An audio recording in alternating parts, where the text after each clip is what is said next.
The year was 2347 when everything changed for humanity, and the universe would never be the same.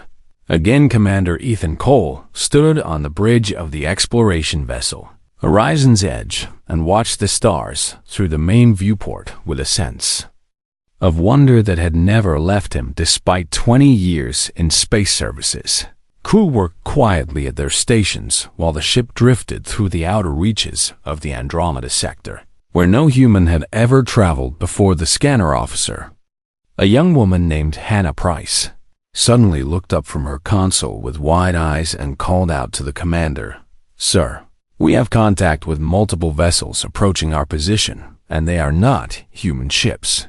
Ethan felt his heart skip beat as he moved to her station and looked at the readings that showed 12 massive ships emerging from what appeared to be some kind of dimensional gateway. These were the first aliens humanity had ever encountered, and they were absolutely enormous. Compared to the Horizon's Edge, the lead vessel was at least 10 kilometers long and shaped like a crystal spire that glowed with internal light. A communication signal came through, and the translation system struggled for several minutes before producing something understandable. "Unknown vessel? You have entered Consortium space, and you will identify yourselves immediately or face termination." Ethan took a deep breath and responded with the calm voice of a man who had faced death many times before. "This is Commander Ethan Cole of the United Earth vessel Horizon's Edge, and we come in peace, seeking to establish contact with other intelligent species." There was a long pause before the alien voice returned with what sounded like amusement in its tone. "You are the humans from the small blue planet in the outer spiral arm, and we have been watching your species for 3 of your centuries, and we find you quite unremarkable." The Volanthi ambassador named Corvith materialized on the bridge through some form of teleportation technology that made humanity's best science look like children playing with toys. He was tall and made of living crystal that shifted colors as he moved, and his eyes were deep pools of swirling light. Corvith looked around the bridge with obvious contempt and examined the human technology with the expression of someone looking at primitive cave drawings. "Your ships are crude, your weapons are laughable, and your lifespans are pathetically short," he said, without any attempt at diplomacy. "How did your species even manage to leave your homeworld with such limited capabilities?" Ethan smiled at the insult, a gesture that confused the alien ambassador completely. "We get that a lot," Ethan replied, "but we tend to surprise people who underestimate us." The Galactic Consortium was a coalition of 12 elder species who had ruled the stars for over 50,000 years and maintained order across 7 galaxies. They had seen countless young species rise and fall, and they had developed a system for managing new civilizations that joined their territory. Humanity was granted provisional membership and given access to the most basic technologies while being confined to the outer territories, where failed civilizations were sent to quietly fade away. The Consortium expected humanity to be grateful for the scraps they were given and to remain silent and obedient like all the other young species before them. But the Consortium had made a terrible mistake in their assessment. They did not understand what humanity truly was and what they were capable of becoming. Lieutenant Hannah Price spent every waking hour studying the Consortium technology samples they had been given, and her brilliant mind began to unlock secrets the aliens had never shared. She worked in her small laboratory aboard the Horizon's Edge with a determination that bordered on obsession. Within 6 months, she had reverse engineered the basic propulsion systems and sent her findings back to Earth, where teams of scientists built upon her work. Admiral Catherine Boyd, who commanded Earth's small defense fleet, watched the progress with growing excitement and began to plan for a future the Consortium could not imagine. She was 53 years old, with silver hair and eyes that had seen humanity struggle and survive against impossible odds throughout history. "They think we are nothing," she told her officers during a secret briefing on Earth, And that is exactly what we want them to think for now. The shipyards of Earth and the colony worlds began producing new vessels in secret, hidden from consortium sensors by technology that Hannah Price had developed within 2 years. These ships outperformed their alien counterparts in every measurable way, and the humans who crewed them trained in tactics. The elder species had never considered young officers like Derek Shaw, and Samuel Grant rose through the ranks with innovative ideas that challenged every assumption about space warfare. Derek was a tactical genius who saw patterns in chaos, while Samuel was a natural leader who inspired absolute loyalty in his crew's president. Marcus Webb quietly built alliances with other marginalized species in the outer territories, races that have been dismissed and forgotten by the consortium. Just like humanity, the Tharans were a peaceful people who had been conquered and enslaved for millennia, and they saw in humanity a spark of hope they had long abandoned. Dr. Lisa Morton, a physicist from the colony world of Aurora, made breakthroughs in energy manipulation that would have terrified the consortium if they had known about them. She was young and brilliant, and driven by a desire to see humanity take its rightful place. Among the stars, the consortium continued to ignore the small blue planet and its unremarkable inhabitants while focusing on their ancient political games and territorial disputes. Ambassador Corvith filed his report on humanity and recommended minimal observation, describing them as no threat to the established order. He could not have been more wrong, and his mistake would cost the consortium everything they had built over 50,000 years on Earth. The children learned about the stars and dreamed of the day when humanity would no longer bow to alien masters who looked down on them with contempt. Ethan Cole returned home as a hero and spent his remaining years training the next generation of explorers and warriors. He told them stories of the consortium and their arrogance, and he warned them that the universe was not a kind place for the weak. "We have been underestimated our entire existence," he said in his final address to the Academy, "and that has always been our greatest advantage." Hannah Price continued her research and made discovery after discovery that pushed human technology forward at a pace the galaxy had never witnessed. She became the mother of a new age of innovation, and her students would go on to change everything. The flames of human ambition had been lit, and they were beginning to spread. No one in the consortium noticed the smoke on the horizon, and by the time they did, it would be far too late to stop what was coming. Humanity had arrived on the galactic stage, and they had no intention of remaining in the shadows where the elder species had placed them. The universe was about to learn what happened when you gave fire to a species that had never known how to stay down. 20 years had passed since first contact, and humanity had changed in ways the galaxy could not comprehend. They had spread across 40 star systems and built colonies on worlds that the consortium had declared uninhabitable.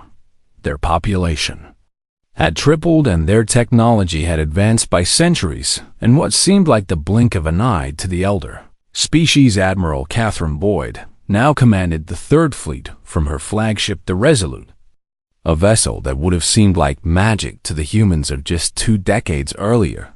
She stood in her ready room and studied the tactical displays that showed human territory expanding like a growing flame across the outer rim. Commander Derek Shaw entered with a datapad containing the latest intelligence reports, and his face was grim. "The consortium has begun restricting our expansion routes," he said, "and they are claiming that we are growing too quickly and disrupting the natural order."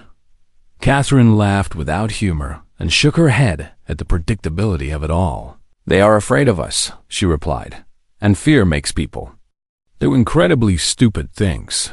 The stupidest thing the consortium did was form an alliance with the Kethrani Dominion, a brutal empire that had conquered 6 galaxies through genocide and absolute terror. The Kethrani were insectoid beings with no concept of mercy or compassion, and they viewed all other species as either useful slaves or obstacles to be eliminated.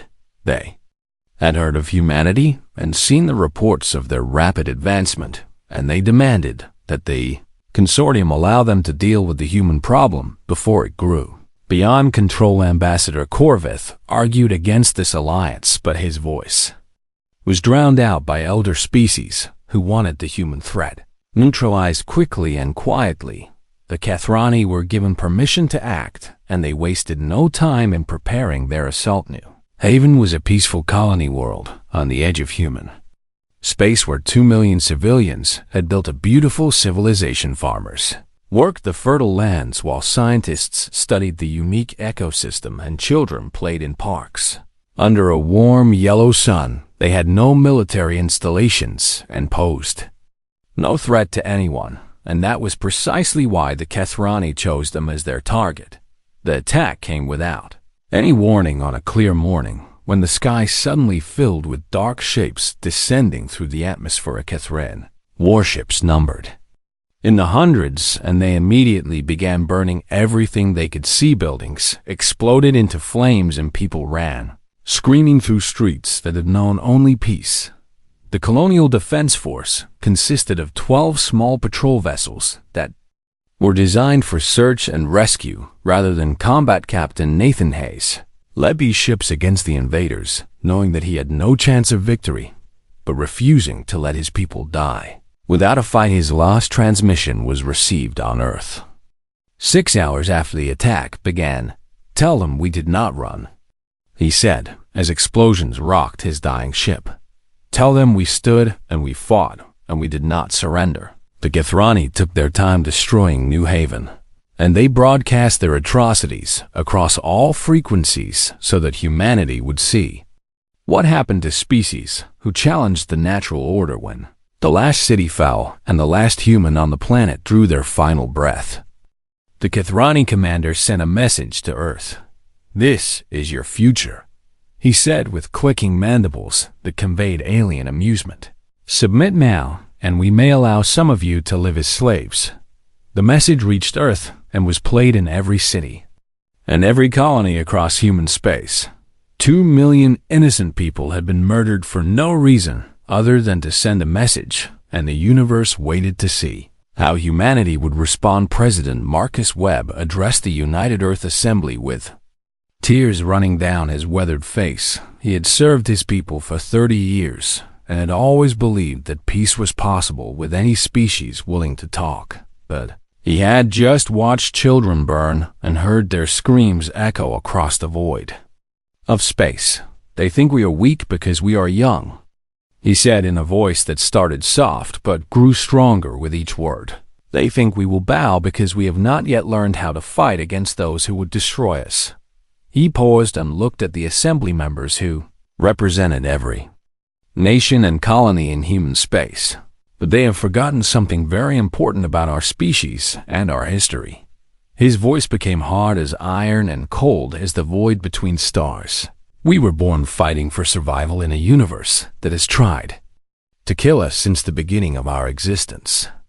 We have never known true peace because there has always been something trying to destroy us, and we have never, not once in our entire history, learned how to forgive those who harm our children." The assembly voted unanimously for war, and the declaration was sent across all human space. Within the hour, Admiral Boyd received the orders aboard the Resolute and called her senior officers to the bridge. Derek Shaw stood at her right hand while tactical screens lit up with target coordinates and fleet positions. "The Kathrani have 600 capital ships in this sector," Derek reported, "and the consortium has pledged to support them if we retaliate." Catherine looked at her fleet of 90 vessels and smiled, a predator's smile that made her officers feel a mix of pride and pity for their enemies. "Then we had better make sure our retaliation is something the entire galaxy will remember forever." She opened a channel to all ships in the fleet, and her voice rang out clear and strong. "This is Admiral Boyd to all vessels under my command. 20 years ago, they called us unremarkable and gave us the scraps from their table. Today, they murdered 2 million of our people and expected us to kneel. We are going to show them exactly how remarkable humanity can be when we have a reason to fight. All ships prepare for combat operations, and may whatever gods you believe in have mercy on our enemies. Because we certainly will not. The third fleet jumped to faster than light speed, and the flames of human vengeance began to spread across the stars. Kathrani had wanted to send a message to humanity, and they had succeeded beyond their wildest expectations. They just had not understood what the message would truly mean. The Kathrani Dominion had conquered 6 galaxies over the course of their million-year history, and no species had ever truly challenged them. Every civilization they encountered eventually broke under the weight of their superior numbers and their absolute willingness to commit any atrocity necessary for victory. They expected humanity to crumble like all the others, and their war planners had predicted total human surrender within 6 standard months. They had made calculations based on population, industrial capacity, and military strength, and the numbers clearly showed that humanity could not possibly win this conflict. What their calculations could not account for was the nature of the human spirit. Captain Samuel Grant led the first counterattack against Kathrani supply lines in the Orion sector 3 weeks after the fall of New Haven. His squadron consisted of 12 ships crewed by men and women who had volunteered knowing they might not return home. They faced 47 Kathrani vessels that outgunned them by a factor of 4 to 1, and any rational analysis said they should retreat and wait for reinforcements. Samuel was not interested in rational analysis. They fight in straight lines, he told his crew as they approached the enemy formation, because they have been doing it for 1,000,000 years, and it has always worked. He smiled, and his crew smiled with him because they understood what he was about to say. Well, it does not work against us. The human ships scattered in what appeared to be chaotic patterns, but was actually a carefully choreographed dance designed to confuse enemy targeting systems. They struck from unexpected angles and retreated before the Kathrani could bring their superior firepower to bear. They used asteroids as cover and jumped in and out of faster-than-light travel in ways the aliens had never seen any species attempt. When the battle ended 12 hours later, Samuel had lost 2 ships but had destroyed all 47 enemy vessels. The Kathrani High Command received the report and dismissed it as an anomaly that would not be repeated. They were very wrong about that. Humanity did not fight according to the rules that the galaxy had established over millennia of warfare. They used guerrilla tactics that the elder species considered beneath civilized beings. They launched ambush from hidden bases in asteroid fields and nebulae where no one expected them to survive. They hacked enemy communications and fed false information that led Kathrani fleets into traps. They captured enemy ships and turned them against their former masters in psychological warfare operations that terrified the insectoid commanders. Dr. Lisa Morton worked in a secret laboratory on a moon that did not officially exist, and she created weapons that the Consortium had banned as too dangerous for any species to possess. Her greatest creation was a device that could collapse a star into a directed energy beam capable of destroying anything in its path. When the Consortium learned of this weapon, they demanded that humanity surrender it. Immediately, Admiral Boyd sent them a simple response that consisted of 2 words that cannot be repeated in polite company. The war spread across 3 sectors, and the Kathrani found themselves losing ground for the first time in their history. Their conquered territories began to hear stories of the human warriors who fought like demons but showed mercy to those who had been enslaved. They, Therans, rose up first on a dozen worlds where they had been kept in chains for 10,000 years. They were a gentle people who had forgotten how to fight, but they remembered how to hope. And humanity had given them that gift. Other species followed, and soon the Kathrani were fighting on 100 fronts against enemies they had never expected to face. Commander Derek Shaw led a strike force deep into Kathrani territory and destroyed their primary shipyard in an operation that should have been impossible. He lost half his ships, but the enemy lost the ability to replace their losses, and the tide of the war shifted permanently in that single battle. The Consortium watched in growing horror as their carefully maintained galactic order collapsed around them. They had expected the Kethrani to quickly crush the human rebellion and restore stability, but instead, they were watching an empire fall. Ambassador Corvith requested an audience with the human leadership and traveled to Earth for the first time since first contact. He found a world transformed beyond recognition, with cities that gleamed with technology his people had never shared, and shipyards that produced vessels superior to anything in Consortium space. Admiral Boyd received him in a chamber that had once been used for peaceful diplomatic meetings, but now served as a war room. She was older now, with more silver in her hair and more steel in her eyes. "You must stop this madness," Corvith pleaded with genuine fear in his crystalline voice. "You are destabilizing the entire galaxy, and countless billions will die if this war continues." Catherine leaned forward in her chair and looked at the alien who had once called her species unremarkable. "You watched 2 million of our people die on New Haven, and you did nothing to prevent it.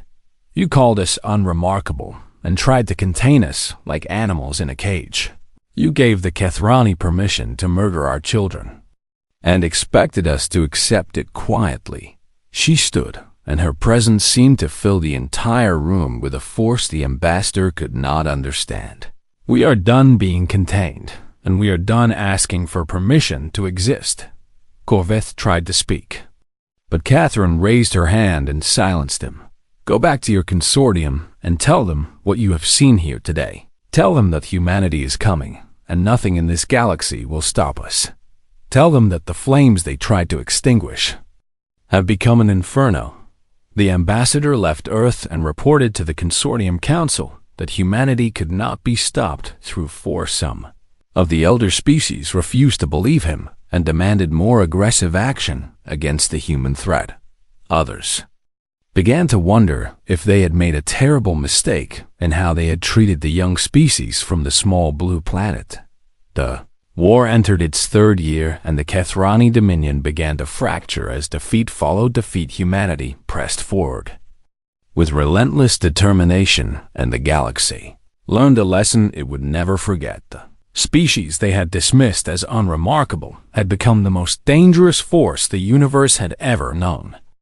The war lasted 7 years, and when it finally ended, the Kethrani Dominion existed only in history books. Their homeworld had been captured by human forces in a final campaign that lasted 3 months and cost the lives of 10,000 brave soldiers.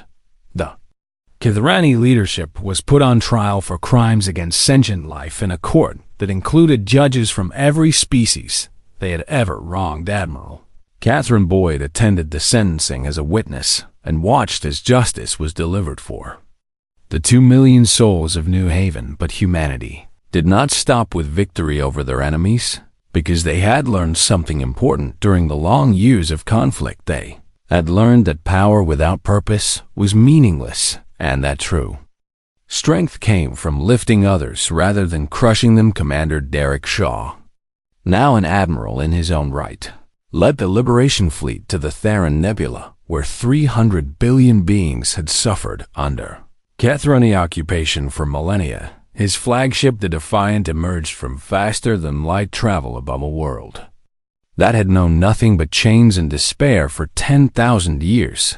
The Theron people looked up at the human vessels with fear at first, because ships in their sky had only ever brought pain and death. Derek broadcast a message on all frequencies, and his voice carried across a world that had forgotten what hope sounded like. People of Tharos, my name is Admiral Derek Shaw of the United Earth Alliance. The Kethrani Dominion has fallen, and you are free. We have not come to conquer you or to replace your old masters with new ones. We have come to help you rebuild and to stand beside you as equals in a new galaxy. An elderly Theron named Velis was among the first to meet the human liberators when they landed on the surface. He had lived his entire life as a slave and had watched his children and grandchildren born into bondage. With no hope of freedom, tears flowed down his weathered face as he approached Admiral Shaw and struggled to find words. "We heard stories," Velis finally said in a voice cracked with emotion. "Stories of a young species that fought like demons against impossible odds, but showed mercy to the fallen. We thought they were myths created to give us false hope in our darkest hours." Derek knelt before the old man and took his hands gently. "We are no myth, and you are no longer alone. From this day forward, the Theran people will have a voice in their own destiny, and any species that tries to put you in chains again will answer to humanity." The liberation of the Theran Nebula was just the beginning of a transformation that would reshape the entire galaxy. Humanity established the Galactic Alliance as a new coalition built on principles that the Consortium had never imagined possible. Every member species would have equal representation, regardless of how old or powerful they were.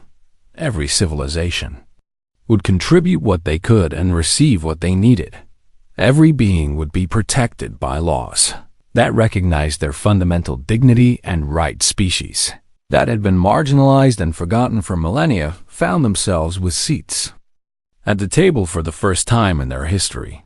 The Volanti joined reluctantly at first, their pride wounded by having to accept humans as equals, but they soon discovered that cooperation brought benefits they had never achieved through domination. Dr. Lisa Morton became Secretary of Science for the Alliance and oversaw the distribution of human technology to member worlds. She remembered being a young researcher with impossible dreams, and now she was helping other species achieve their own impossible dreams. Within a decade, the outer territories had transformed from backwater colonies into thriving civilizations with economies and cultures that enriched the entire galaxy. Children who had been born into slavery grew up to become scientists, artists, and leaders who pushed the boundaries of what was possible. Consortium watched as their influence faded and their ancient power structures became irrelevant. Ambassador Corvith traveled to Earth once again, but this time he came not to threaten or demand, but to request. He stood before President Grace Holloway in the same chamber where humanity had declared war 7 years earlier. Grace was a calm woman with kind eyes, but there was steel beneath her gentle exterior. "We underestimated your species," Corvith admitted with genuine humility that would have been unthinkable from him 20 years ago. "We see now that you are not a threat to be contained, but a force to be respected and perhaps even admired.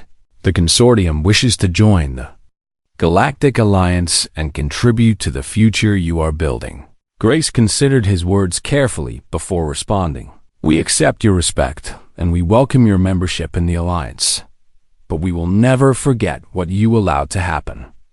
When you had the power to prevent it, trust must be earned through actions, not words, and that will take time." Corvith bowed before a human leader, something no elder species had done in 50,000 years. "We understand, and we will prove ourselves worthy of that trust. Humanity has taught the galaxy a lesson we should have learned long ago, that the measure of a civilization is not how it treats the powerful, but how it protects the weak." The Alliance grew stronger with each passing year, and the flames of human influence spread to every corner of the known universe. Not flames of destruction, as the Kathrani had brought, but flames of hope and progress and possibility. Former enemies became friends, and former victims became partners in building something greater than any single species could achieve alone. Admiral Catherine Boyd retired from active service and spent her remaining years teaching at the Academy, where young officers from 100 worlds learned the principles that had made humanity great. She told them about the dark days of the war and the sacrifices that had been made for victory, but more importantly, she told them about what came after. Anyone can win a war, she said in her final lecture before a hall filled with eager faces of every shape and color. The true test of a species is what they do with the peace that follows. Will you use your power to dominate and control, like those who came before? You. Or will you use it to light a flame that will guide others through the darkness? The students carried her words with them as they went out into a galaxy that their grandparents could never have imagined, and the flame continued to spread. 50 years had passed since the end of the HFY War, and the galaxy had become a place that would have seemed like paradise to those who had lived through the dark times. The Galactic Alliance now included over 2,000 member species and stretched across 12 galaxies that worked together in harmony. Humanity had become the heart of this new civilization, not through force or domination, but through the example they set for others to follow. Admiral Catherine Boyd was 93 years old when she gave her final public address at the unveiling of the New Haven Memorial. The monument stood on a world that had been rebuilt from ashes into a garden of remembrance, where the names of every person who had died in the attack were carved into walls of white stone. Beings from across the galaxy had traveled to witness this moment, and the crowd stretched to the horizon under a sky filled with ships from 100 worlds. Catherine stood at the podium with the help of a simple cane, and her voice was carried by technology that would have seemed like magic to her younger self. 50 years ago, we faced a choice that would determine the future of our species and perhaps the entire universe. We could have become what we fought against when we gained the power to do so. We could have used our strength to dominate and destroy, just as the HFY had done before us. Many expected us to follow that path because history had shown that power corrupts those who wield it. She paused and looked out at the crowd of humans and Therans and Volanti and dozens of other species who had come to pay their respects. But that is not who we are, and it is not what we chose to become. We are explorers who seek to understand the mysteries of existence. We are builders who create rather than destroy. We are carriers of a flame that lights the way through darkness for all who choose to follow. The crowd stood in silence as the old Admiral spoke words that would be remembered for generations to come. The 2 million souls we honor today did not die in vain. Their sacrifice ignited something in humanity that can never be extinguished. And that flame has spread across the stars to warm worlds that had known only cold and fear. This is their legacy, and it is our sacred duty to keep that flame burning for as long as we exist. In the years that followed, humanity continued to push the boundaries of what was possible. They explored regions of space that had never been charted and made contact with species that had thought themselves alone in the universe. Some of these new civilizations welcomed the HFY Alliance with open arms, while others viewed the humans with suspicion. Few even tried to challenge the new galactic order, but they quickly learned the same lesson that the HFY had learned so many years before. Humanity did not seek war, but they did not run from it when the innocent needed protection. On the bridge of the newest exploration vessel, the Eternal Dawn, Captain Nathan Price watched the star stream past as his ship traveled faster than any vessel in history. He was the grandson of Hannah Price, the brilliant engineer who had first unlocked the secrets of consortium technology. So many decades ago, Nathan had inherited her curiosity and her determination to push beyond every limit that others accepted. His crew was a mix of humans and aliens who had trained together at the Alliance Academy and shared a bond that transcended the boundaries of species. Lieutenant Maria Santos, his communications officer, looked up from her console with excitement in her eyes. "Captain, we are receiving a signal from beyond the galactic rim. It appears to be a distress call in a language our systems cannot translate. This could be a species that has never had contact with the Alliance or any known civilization." Nathan felt the same thrill that his grandmother must have felt when she first encountered alien technology. The unknown was calling to him, and he could not resist its pull. "Can you determine the source location?"